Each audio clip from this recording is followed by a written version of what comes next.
Hi bro, hi sir, bye sir. உங்களை தட்டி தூக்கிட்டு வந்ததுக்கான ரீசன் என்னன்னு தெரியுமா ப்ரோ? சார், உங்களை நான் தட்டி தூக்கிட்டு வந்ததுக்கான reason wrong patch up never build your God's plan.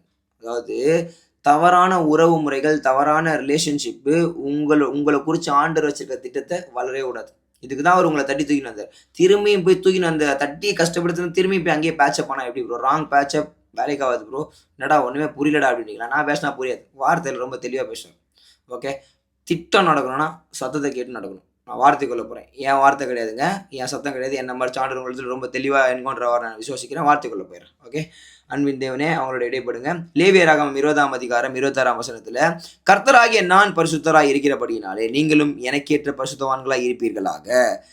நீங்கள் இந்த வீடியோ பார்க்குற நீங்கள் தான் பிரதர், என்னுடையவர்களாக இருக்கும்படிக்கு உங்களை மற்ற ஜனங்களை விட்டு பிரித்தெடுத்தேன். ஓகே, நம்ம எல்லாருமே ஒரு இந்த பேச நீங்களும் கடந்து வந்திருப்பீங்க. ஒரு சில நேரத்தில் ஆண்டவர் உணர்த்துவார், வெளியே வந்து இப்போ நான் ரசிக்கப்படும் நேரத்தில் வைராக்கியமாக இருந்தேன். காட்லி ரிலேஷன்ஷிப், அதாவது என்னோட நண்பர்கள் எல்லாமே அப்படி தான் இருந்தது. ஓகேவா, அதுக்கப்புறமேட்டு அப்படியே கொஞ்சம் வழி விலகி போயிட்டு ராங் ரிலேஷன்ஷிப், காதல்ன்ற பேரில் காமமான காரியங்களை பண்ணி நாசமாயிட்டேன். அதுக்கப்புறம் ஃப்ரெண்ட்ஸ் கூட கொஞ்சம் ஜாலியாக கெட்ட கெட்ட வார்த்தை பேசுறது, சினிமா பார்க்குறது எல்லாமே ஓகே, எல்லாமே ஒன்று தானே அப்படின்ற மாதிரி ஆகிட்டேன். அதுக்கப்புறம் உறவினர்கள் முறைகளே சரியில்லை. ஆண்டவர் அதுக்கப்புறம் திரும்ப சொன்னார், தம்பி உன்னை நான் எனக்காக தான் பிரிச்சுக்கிட்டேன். வைராக்கியமாக இருந்தேன், திரும்பியும் போய் இதே குப்பையில் மாட்டிக்கிறியப்பா.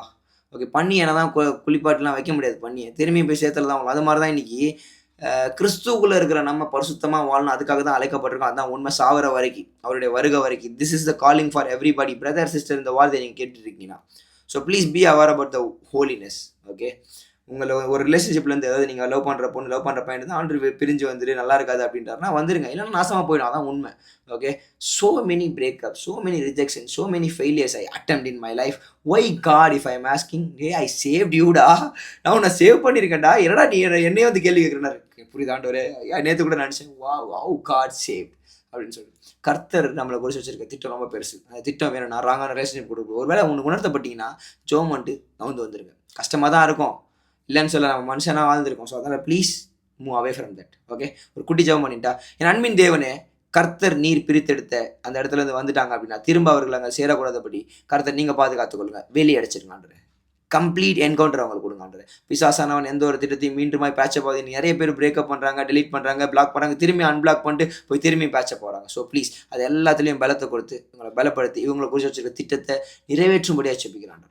ஹோலினஸை பேசுகிறேன். பரிசுத்தாவியானவர் நீர் எங்களோடு இருக்கிறபடி நல்ல பரிசுத்தத்தை உணர்த்தி நடத்த முடியாது செபிக்கிறேன். பரிசுத்தம் இல்லாமல் ஒருவரும் கர்த்தரை தொழுது கொள்ள முடியாது என்ற வார்த்தையில் பார்க்குறோம். ஆண்டவரே, பரிசுத்தமாய் வாழ தேவனவர்களை பலப்படுத்துங்க, வழி நடத்துங்க, கிருபை செய்யுங்க. இயேசுவின் நாமத்தில் பிதாவே, ஆமென், ஆமென், ஆமென். Don't worry brother, don't worry sister.